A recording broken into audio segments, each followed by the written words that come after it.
मामा जे आता विधानसभेचं 2024चं जे इलेक्शन चालू आहे त्यामध्ये हवा कुणाची आहे?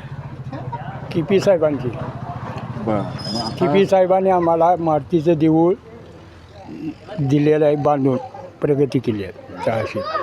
आणि कारखान्याला उसाला बी दर उच्चांकी दिलेला आहे. आणि ही काय करतात, महागाईवर काय बोलत नाहीत, फक्त आपल्या खुर्च्या सांभाळण्याकरता आपल्या पण सांभाळतात खुर्च्या.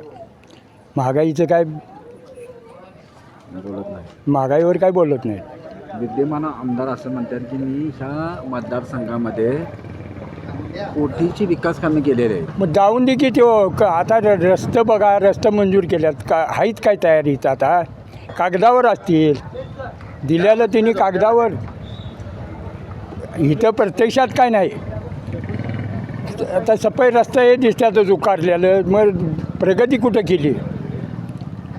कागदावर प्रगती केली असेल त्यांनी, तुमच्या भागाचा विकास त्यांनी केला आहे? काही नाही, काही नाही. काही कराय नाही.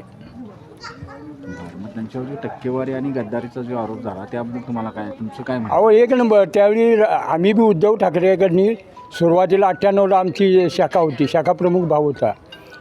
ती गद्दारी काय, गद्दारीचा बा हे चांगलं सोडून आता नको ते करायला लागले. हे आम्हाला पसंत नाही.